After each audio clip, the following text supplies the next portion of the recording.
Salam, biz bugün sizlərlə belə bir ətraflı yazıya baxacağıq. Biz bu ətraflı yazını iki üsulla həll edəcəyik. Birinci üsula keçməzdən öncə gəlin şərtlə tanış olaq.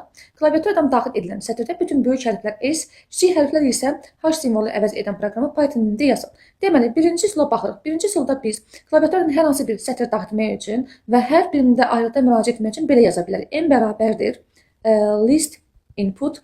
Bu zaman list input nədir? Inputda biz sətirlərimizi daxil edirik, amma avtomatik olaraq da list onu neyəcək? Siyahı daxilində bizə göstərəcək. Düzümü? Və indi isə hər birini ayrıca müraciət etmək üçün for dövr operatorunu istifadə edirik. For in range və biz aralıq verə bilərik nə? Len ilə biz sayırıq və saydığımız bu siyahıda olan elementlərin sayıdır. Və siyahıda olan elementlərin sayına uyğun olaraq da hər dəfə i-yə biz mənimsədəcəyik nəyi?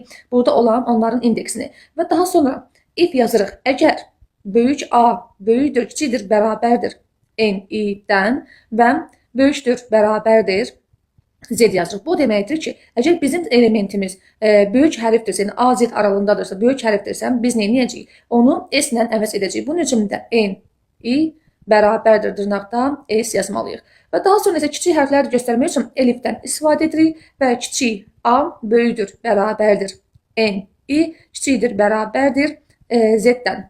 Və bununla da aşağıda biz n-i bərabərdir h yazaraq biz nə edəcəyik? Kiçik hərfləri h ilə əvəz etmiş olacağıq. Və sonra isə biz onu listdən çıxarıb sətirdə göstərmək istəyiriksə, bu zaman yazırıq print. Printin daxilində dırnaq yazıb nöqtə join n yazaraqdan bir sətirdən çap etmiş olacağıq. Bu bizim birinci üsulumuzdur. İndi isə keçək ikinci üsula. Deməli, ikinci üsulumuzda biz necə edəcəyik? N bərabərdir input.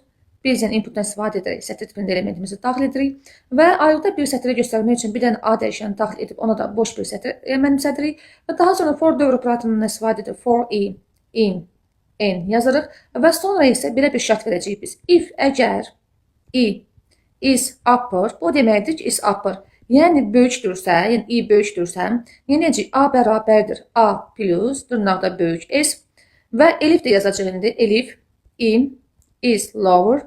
Bu da deməkdir ki, kiçikdirsə, A bərabərdir A plus dırnaqda H. Yəni, is upper'da bu deməkdir ki, əgər şərt ödənirsə, böyük yəni elementlər, böyük hərflər S-lə əvəz ediləcək.